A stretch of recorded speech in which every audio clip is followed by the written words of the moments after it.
بسم الله الرحمن الرحيم ياسين والقرآن الحكيم إنك لمن المرسلين على صراط مستقيم تنزيل العزيز الرحيم لتنذر قوما ما أنذر آباؤهم فهم غافلون لقد حق القول على أكثرهم فهم لا يؤمنون إنا جعلنا في أعناقهم أغلالا فهي إلى الأذقان فهم مقمحون وجعلنا من بين أيديهم سدا ومن خلفهم سدا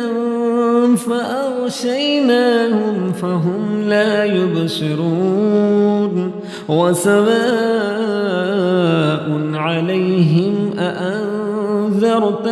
أم لم تنذرهم لا يؤمنون إنما تنذر من اتبع الذكر وخشي الرحمن بالغيب فبشره بمغفرة وأجر كريم إنا نحن نحيي الموتى ونكتب ما قدموا وآثارهم وكل شيء أحصيناه في إمام مبين واضرب لهم مثلا أصحاب القرية إذ جاءها المرسلون إذ أرسلنا إليهم اثنين فكذبوهما فعززنا بثالث فقالوا إنا إليكم مرسلون قالوا ما أنتم إلا بشر مثلنا وما أنزل الرحمن من شيء إن أنتم إلا تكذبون قالوا ربنا يعلم إنا إليكم لمرسلون وما علينا إلا البلاغ المبين قالوا إنا تطيرنا بكم لئن لم تنتهوا لنرجمنكم وليمسنكم منا عذاب أليم قالوا طائركم معكم أئن ذكرتم بل أنتم قوم مسرفون وجاء من أقصى المدينة رجل يسعى قال يا قوم اتبعوا المرسلين اتبعوا من لا يسألكم أجرا وهم مهتدون وما لي لا أعبد الذي فطرني وإليه ترجعون أأتخذ من دونه آلهة إن يردني الرحمن بضر لا تغن عني شفاعتهم شيئا ولا ينقذون إني إذا لفي ضلال مبين إني آمنت بربكم فاسمعون قيل ادخل الجنة قال يا ليت قومي يعلمون بما غفر لي ربي وجعلني من المكرمين وما أنزلنا على قومه من بعده من جند من السماء وما كنا منزلين إن كانت إلا صيحة واحدة فإذا هم خامدون يا حسرة على العباد ما يأتيهم من رسول إلا كانوا به يستهزئون ألم يروا كم أهلكنا قبلهم من القرون أنهم إليهم لا يرجعون وإن كل لما جميع لدينا محضرون وآية لهم الأرض الميتة أحييناها وأخرجنا منها حبا فمنه يأكلون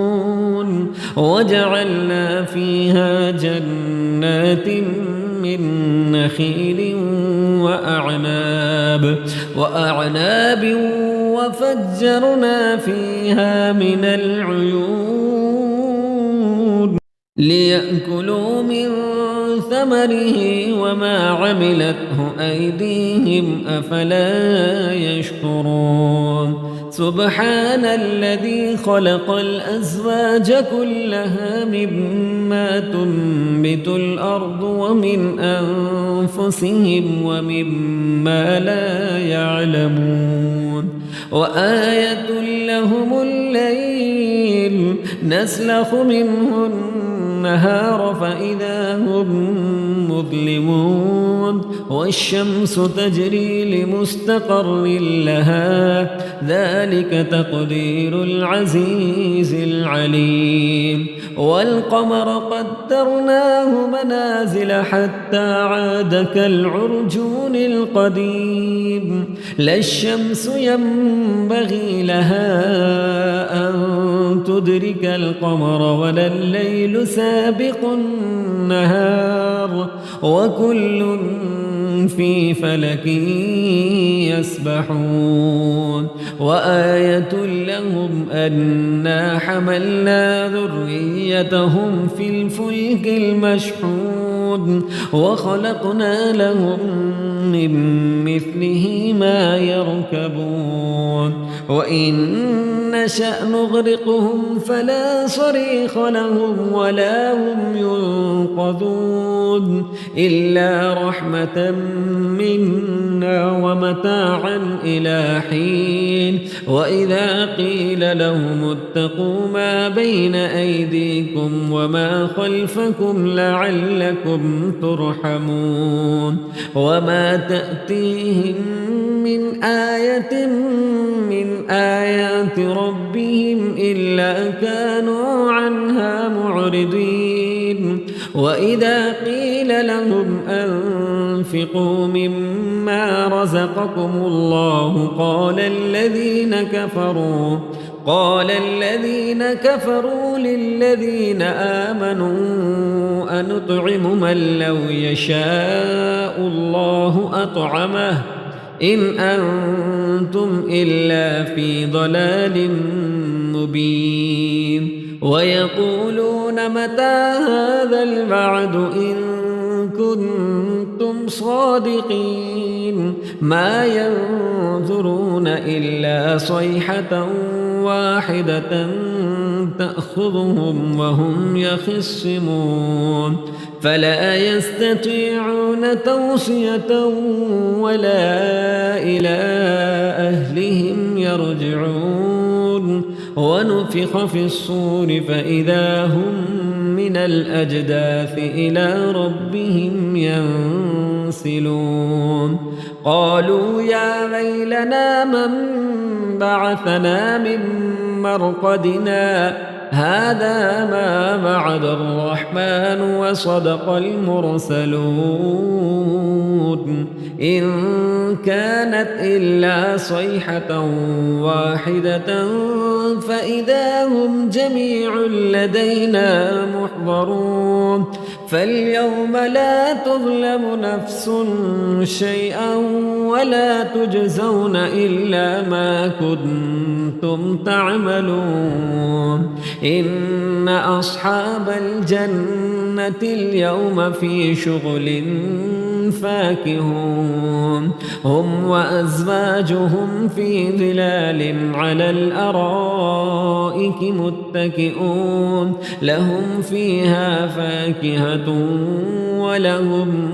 ما يدعون سلام قولا من رب رحيم وامتازوا اليوم أيها المجرمون ألم أعهد إليكم يا بني آدم ألا تعبدوا الشيطان إنه لكم عدو مبين وأن اعبدوني هذا صراط مستقيم ولقد أضل منكم جبلا كثيرا أفلم تكونوا تعقلون هذه جهنم التي كنتم توعدون اصلوها اليوم بما كنتم تكفرون اليوم نختم على أفواههم وتكلمنا أيديهم وتشهد أرجلهم بما كانوا يكسبون ولو نشاء لطمسنا على أعينهم فاستبقوا الصراط فأنى يبصرون ولو نشاء لمسخناهم على مكانتهم فما استطاعوا مضيا ولا يرجعون ومن نعمره ننكسه في الخلق أفلا يعقلون وما علمناه الشعر وما ينبغي له إن هو إلا ذكر وقرآن مبين لينذر من كان حيا ويحق القول على الكافرين أولم يروا أنا خلقنا لهم مما عملت أيدينا أنعاما فهم لها مالكون وذللناها لهم فمنها ركوبهم ومنها يأكلون ولهم فيها منافع ومشارب أفلا يشكرون واتخذوا من دون الله آلهة لعلهم ينصرون لا يستطيعون نصرهم وهم لهم جند محضرون فلا يحزنك قولهم إنا نعلم ما يسرون وما يعلنون أولم ير الإنسان أنا خلقناه من نطفة فإذا هو خصيم مبين وضرب لنا مثلا ونسي خلقه قال من يحيي العظام وهي رميم قل يحييها الذي أنشأها أول مرة وهو بكل خلق عليم الذي جعل لكم من الشجر الأخضر نارا فإذا أنتم منه توقدون أوليس الذي خلق السماوات والأرض بقادر على أن يخلق مثلهم بلى وهو الخلاق العليم إنما أمره إذا أراد شيئا أن يقول له كن فيكون فسبحان الذي بيده ملكوت كل شيء وإليه ترجعون.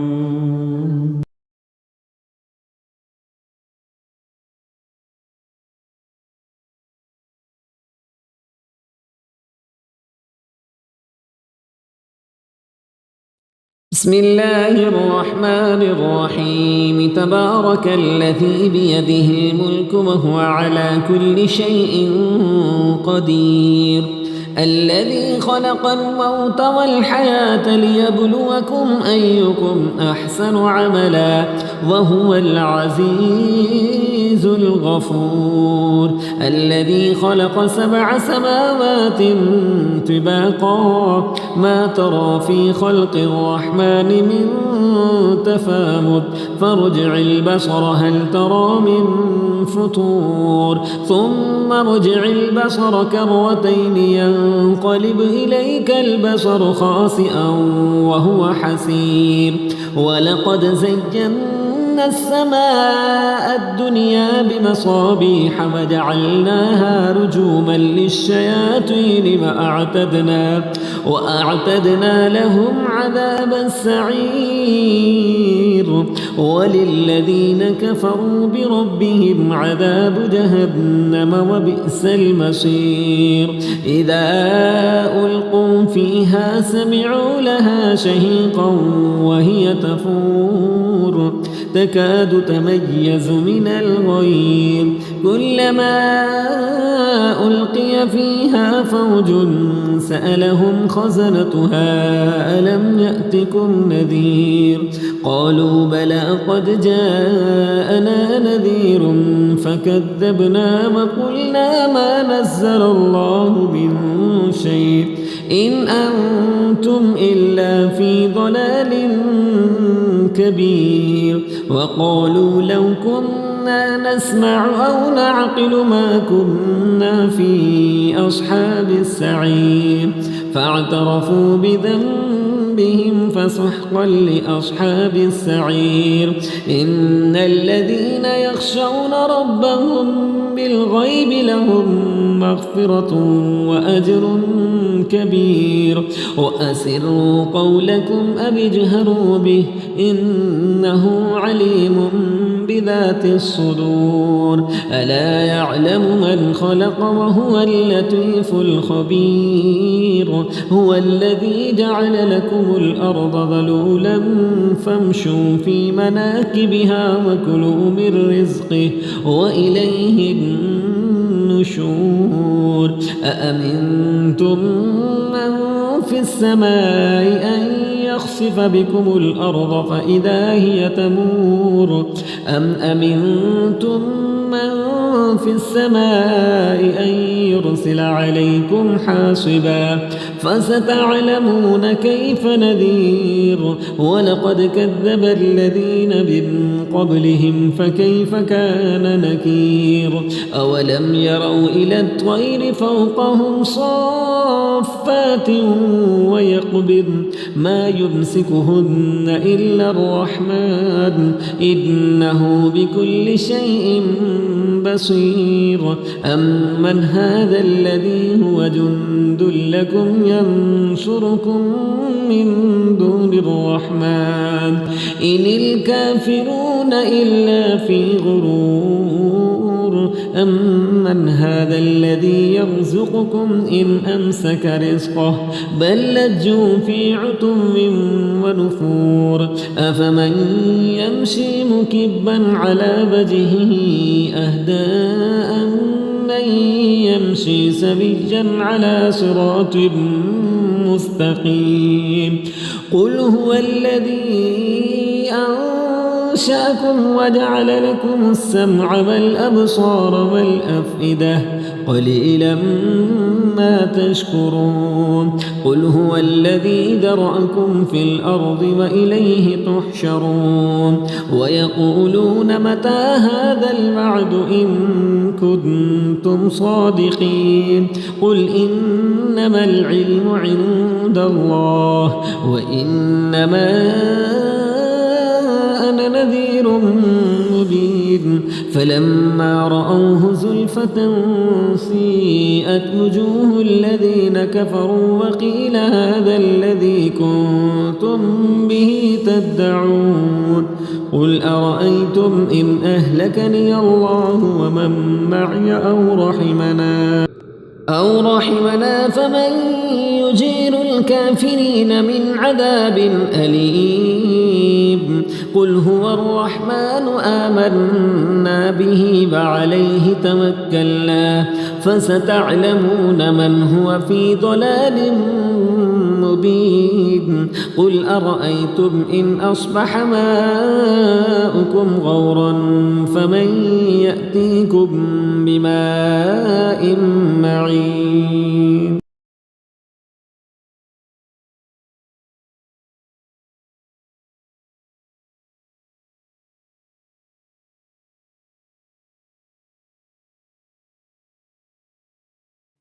أعوذ بالله من الشيطان الرجيم بسم الله الرحمن الرحيم الرحمن علم القرآن خلق الإنسان علمه البيان الشمس والقمر بحسبان والنجم والشجر يسجدان والسماء رفعها ووضع الميزان ألا تطغوا في الميزان وأقيموا الوزن بالقسط ولا تخسروا الميزان والأرض وضعها للأنام فيها فاكهة والنخل ذات الأكمام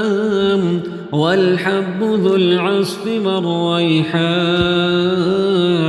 فبأي آلاء ربكما تكذبان خلق الإنسان من صلصال كالفخار وخلق الجان من مارج من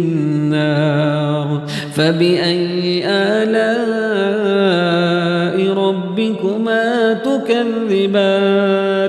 رب المشرقين ورب المغربين فبأي آلاء ربكما تكذبان مرج البحرين يلتقيان بينهما برزخ لا يبغيان فبأي آلاء ربكما تكذبان يخرج منهما اللؤلؤ والمرجان فبأي آلاء ربكما تكذبان وله الجوار المنشآت في البحر كالأعلام فبأي آلاء ربكما تكذبان كل من عليها فان ويبقى وجه ربك ذو الجلال والإكرام فبأي آلاء ربكما تكذبان يسأله من في السماوات والأرض كل يوم هو في شأن فبأي آلاء ربكما تكذبان سنفرغ لكم أيها الثقلان فبأي آلاء ربكما تكذبان يا معشر الجن والإنس إن استطعتم أن تنفذوا من أقطار السماوات والأرض فانفذوا لا تنفذون إلا بسلطان فبأي آلاء ربكما تكذبان يرسل عليكما شواظ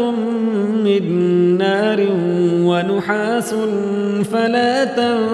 تنتصران فبأي آلاء ربكما تكذبان فإذا انشقت السماء فكانت وردة كالدهان فبأي آلاء ربكما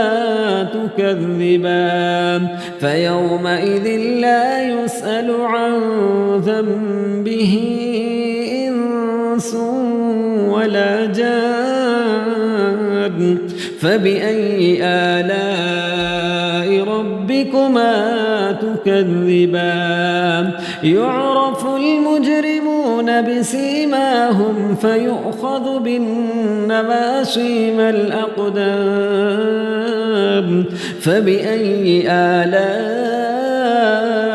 ربكما تكذبان هذه جهنم التي يكذب بها المجرمون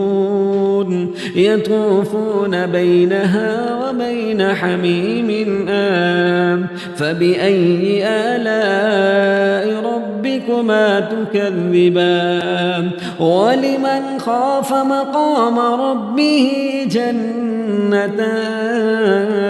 فبأي آلاء ربكما تكذبان ذواتا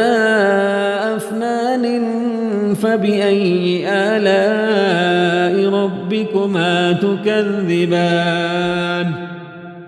فيهما عينان تجريان فبأي آلاء ربكما تكذبان فيهما من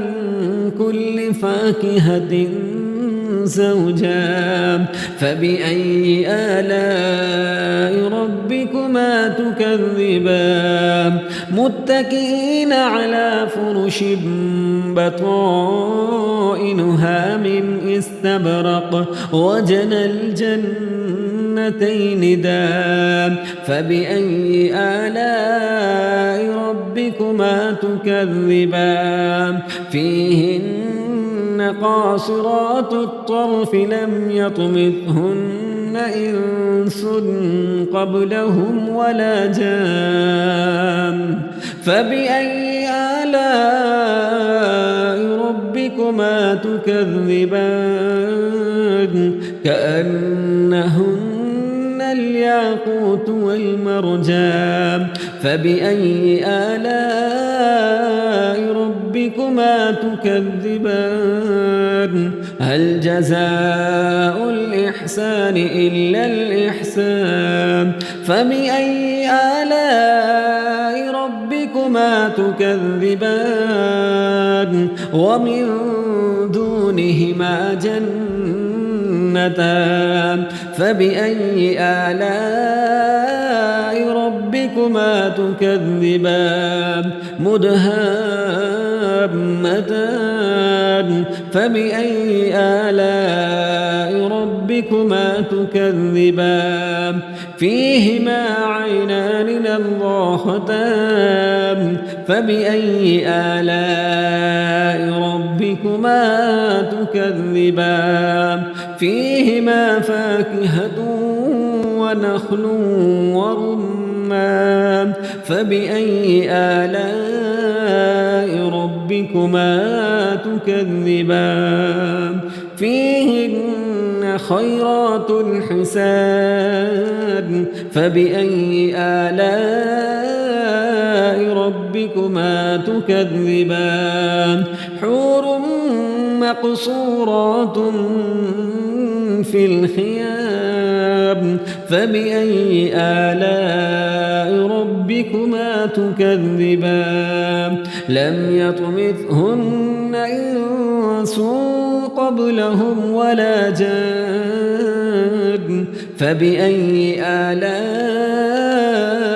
ربكما تكذبان متكئين على رفرف خضر وعبقري حسان فبأي آلاء ربكما تكذبان تبارك اسم ربك ذي الجلال والإكرام